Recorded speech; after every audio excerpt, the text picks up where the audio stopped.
Episode number 6 of Marvel's What If is out now, and we get to see Eric Killmonger try a different route in his mission to avenge his father's death and take the throne of Wakanda. Only this time his mission goes a lot better than the original MCU timeline, where his mission leads to his death. Welcome back to the Chaos Multiverse. My name is Wes, filling in for Jimmy. We open on the opening scene of the first Iron Man movie as Uatu narrates over the scene, telling the audience how a single choice can change a journey's destination. We then see the 10 Rings attack, just like in the original MCU. However, this time when the bomb lands next to Tony, we see Eric Stevens, aka Killmonger, grab the bomb and throw it far away from Tony. This is the nexus event of the episode, as Tony would never have been kidnapped and would have never became Iron Man. Uatu then states that heroes are not born but are forged in darkness, as we see Tony making the Mark I armor in the cave of Afghanistan. And this is the case of a lot of heroes as they become heroes because of the darkness, but as Uatu then describes, heroes are also shaped in battle, as we see Iron Man and the rest of the Avengers from the first Avengers movie.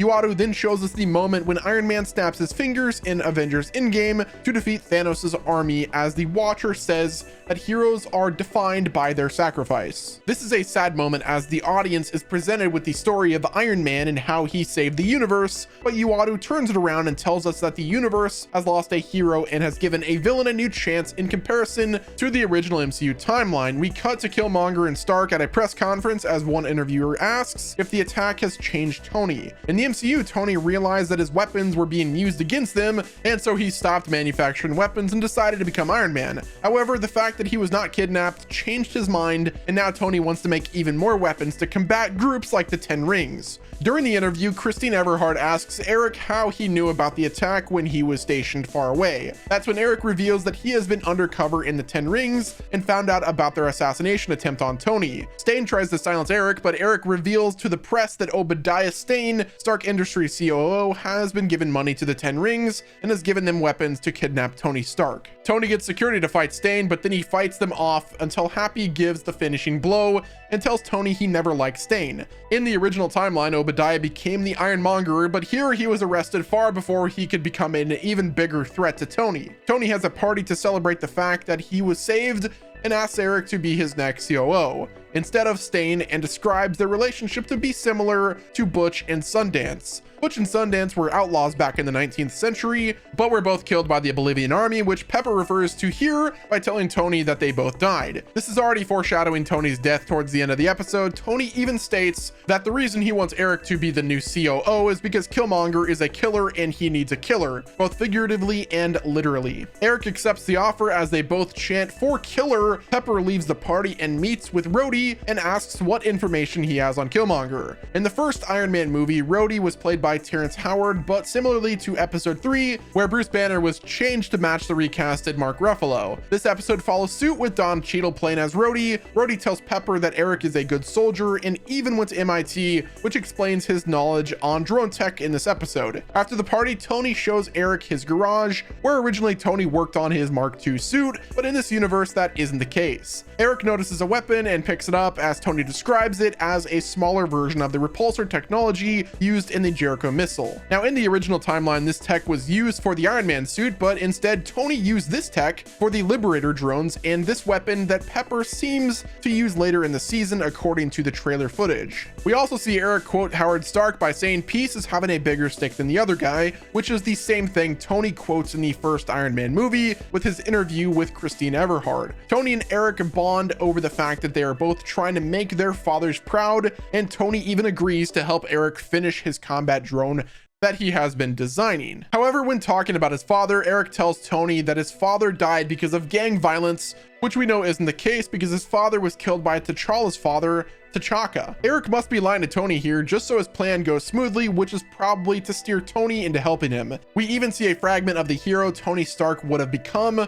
when he states that he wishes no one had to use weapons at all, which is what he believed after his kidnapping in the main MCU timeline. Tony agrees to help Eric with his drone so that human soldiers don't have to get hurt in wars anymore. Tony collects the design from the MIT archives under the name of Liberator, which is actually described describing how Eric sees himself. He believes that he is a liberator who could save black people from oppressions, which is his plan in this episode, as well as in the original MCU timeline. Tony sees the design of the combat drone and mentions how it looks bold, to which Eric responds that saying he likes anime which inspired the design of the drone. Tony even jokes by mentioning that if worst comes to worst, they can make the most expensive Gundam robot ever. We then see a montage of the two building the drone and designing the software for the drone.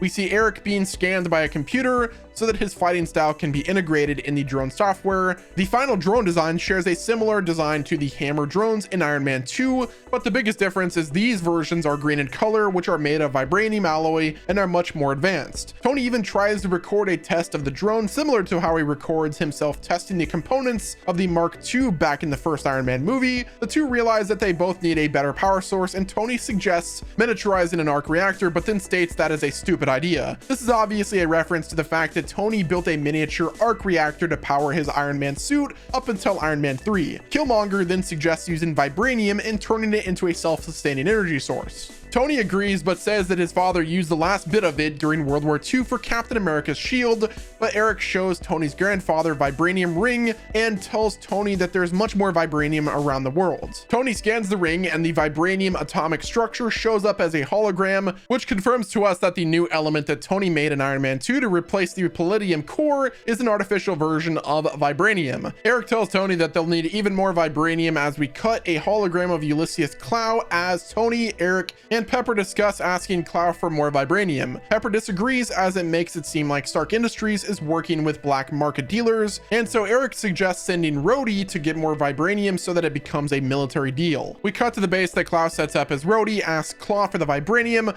Klaue shows Rhodey a Dora Milaje spear, but Rhodey declines his offer and says that Tony Stark will want even more, so Klaue shows him the hidden vibranium stash that in the original timeline Ultron took from Klaue during Avengers Age of Ultron. However, there is a breach alarm and all of Klaue's men ready their weapons. We then see Black Panther burst through the wall in his Civil War suit and he fights off all of the men. He approaches Rhodey and tells him that there is no quarrel with the American government and has only come for the vibranium. However, a sonic blast hits the two of them and knocks them to the ground as Killmonger approaches them with a sonic cannon with similar technology to what Obadiah Stane used in Iron Man 1, where he took Tony's arc reactor. T'Challa dies by the blast and Killmonger takes the gloves off of his Black Panther suit. Eric asks Rhodes why he should fight for those who oppress his people, but Rhodey just tells him that to change the system, he joined it. Eric disagrees with Rhodey and kills him with the Panther claws. Klaue comes out of the shadows and reveals to have been working with Killmonger the whole time. We then see two funerals, one in Wakanda for T'Challa and another one in America for Rhodey, with the coffins both covered in Wakandan lettering and the American flag respectively. Eric arrives at Tony's house with a spear, but Tony shuts all of the doors, similar to Avengers Endgame where he uses the barn door protocol to shut Avengers compound down while they perform the snap. Tony reveals that he knew Eric killed Rhodey,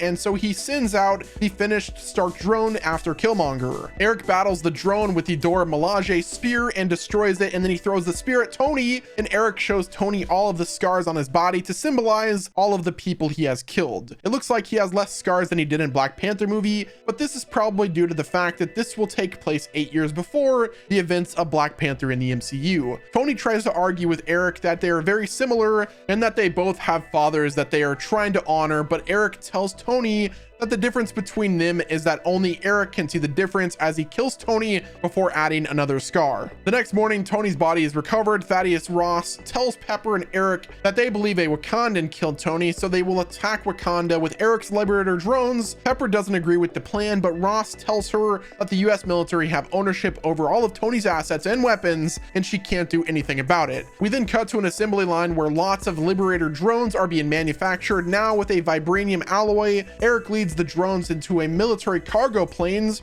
and he meets with Klaue. Eric and Klaue drive to the Wakandan border where Eric shoots Klaue to hand to the Wakandans as a gift, similar to how they did in the main MCU timeline. Only this time he is trying to trick the Wakandans into going war with America. These versions of events have made it so Eric creates a fight between Wakanda and America so that he can infiltrate Wakanda and gain the king's trust, only so he can have even more power to fulfill his goal and avenge his father. As Eric goes into the throne room, we see T'Chaka, father of T'Challa, and Queen Ramonda talking about T'Chaka having a nephew, where T'Chaka reveals that he purposely hid this away from everyone.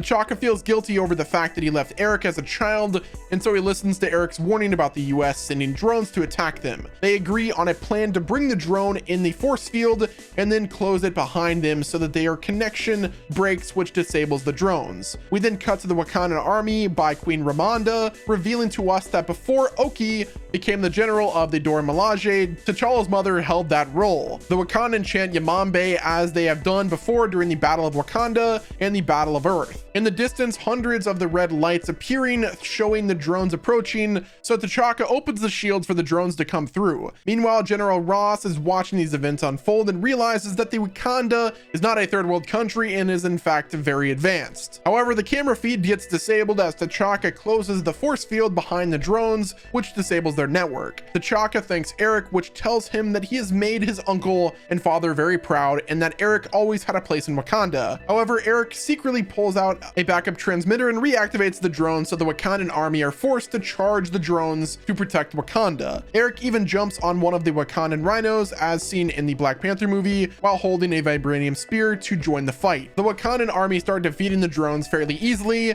as Eric chants Wakanda Forever, already showing us how he has already taken T'Challa's place and will lead him to becoming the next Black Panther. During this battle, we get to see Ramonda battle drones, showing how skilled of a fighter she was when she was a member of the Dora Milaje. As the Wakandans finish off the battle, Ramonda holds up her spear and shouts for T'Challa as the rest of the Dora Milaje follow her lead. We then cut to Killmonger on top of the Mount Bashinga, just as his father had told him in his stories from Wakanda when he used to watch the sunset with T'Chaka. However, as Killmonger looks on the sunset where we see Uada watching him, but he looks very distraught, as though what Eric has done to gain King T'Chaka's trust was something very bad. T'Chaka arrives and asks Eric if the sunset met his expectations, to which Eric responds by saying that he wishes that his brothers and sisters could witness this, referring to his mission of fighting for black rights and giving them aid to fight off their oppressors. Eric then bows before T'Chaka and pledges his loyalty, but we see Eric smirk towards the camera, showing to us that the truth about his father's death and still wishes to avenge him, which could mean that Eric will eventually go on to kill T'Chaka for murdering his father. Eric then is given the heart-shaped herb and passes into the ancestral plane where he meets his cousin T'Challa. T'Challa asks Eric that he cannot stop suffering with more suffering, and one way or another Eric will be stopped. We then cut to Eric as the new Black Panther looking out of the window over Wakanda, preparing for his next move. The final scene shows Pepper and Ross walking down a hallway discussing a plan to launch Jericho missiles at Wakanda to retaliate. In the background, we even see a poster being put up which says only you can avenge Tony Stark, referring to Tony's life in the main MCU timeline as an Avenger. Pepper leaves Ross and walks into Tony's office where she meets a younger Shuri. Shuri reveals to Pepper all of the crimes Killmonger has committed and that he killed Rhodey, Tony, and even T'Challa. Shuri then suggests a partnership with Pepper to avenge their lost loved ones, as the Watcher explains that heroes are never really gone and they can live on in others who will carry on the fight. This is setting up Pepper and Shuri attacking Wakanda to dethrone Killmonger. We may even see Shuri take over as the Black Panther in this timeline, and maybe even a future partnership between Wakanda and Stark Industries. Once again, this episode shows how heroes aren't just people willing to do what is right, they are an inspiration. Guys, that's gonna wrap it up with this video. If you guys enjoyed What If this episode, definitely do me a favor and let me know in the comment section. Hit the like button, subscribe to Chaos Multiverse, and don't forget to check back next week for another breakdown on this one and various Marvel shows.